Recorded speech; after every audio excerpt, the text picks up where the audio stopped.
8. How are you waiting with the reading for our presentation next week? Well, okay, Rose, but there's so much of it. I know I hadn't realized birth order was such a popular area of research, but the stuff on birth order and personality is mostly unreliable. From what we've been reading, a lot of the claims about how your position in the family determines certain personality traits are just stereotypes, but no robust evidence to support them. Okay, but that's an interesting point. We could start by outlining what previous research has shown. There are studies going back over 100 years. Years, so we could just run through some of the type of truths. Like the consensus seems to be that oldest children are generally less well adjusted because they never get over the arrival of a younger sibling. Right, but on a positive note, some studies claim that we are thought to be good at nurturing. Certainly in the past, when people have had large families, they could have been expected to look after the younger ones. There isn't such a cleaner picture for middle children, but one trait that a lot of the studies mention is that they are easier to get on with an older or younger siblings, generally eager to please and have fun. Although that's certainly not accurate as far as my family goes. My middle brother has a nightmare, always causing fights and envious of whatever I had. And I said, none of this seems to relate to my own experience. I'm the youngest in my family and I don't recognize myself in any of the studies I've read about. I'm supposed to have been a sociable and confidential who make friends easily, but I was actually terribly shy. Really, that's funny. We have been hundreds of studies on twins, but mostly about nurture versus nature. There's one on personality, which says that a twin is likely to be quite shy in social situations because they always have their twins around to depend on for support. My cousins were like that they were small. They were only interested in each other and found it hard to engage with other kids. They will find now so, only children have had a really bad breath.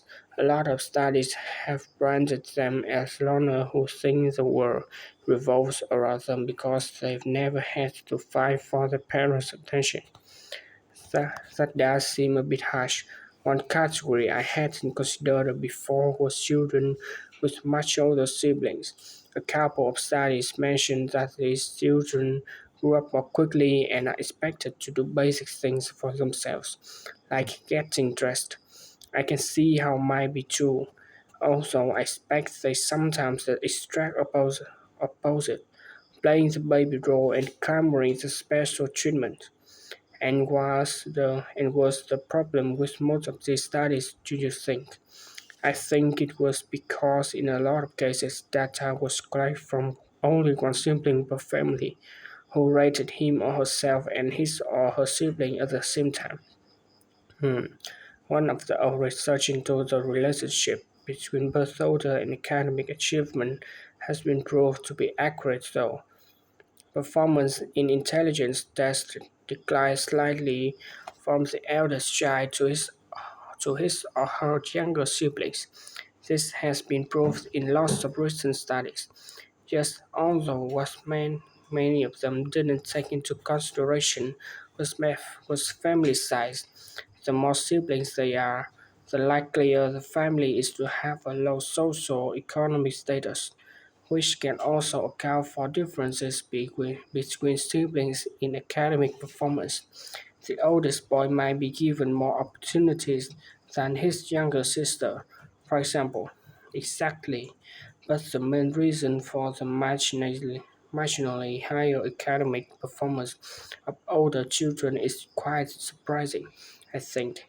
It's not only what we benefit intellectual from extra attention at a young age, which is what I would have expected. It's that They benefit from being teachers for their younger siblings by verbalizing processes. Right, and this gives them status for and confidence, which again contributes in a small way to better performance. So, would you say sibling rivalry have been a still useful thing for you? I think so. My younger brother has incredibly annoying and we fought a lot of, but I think this has made me a stronger person.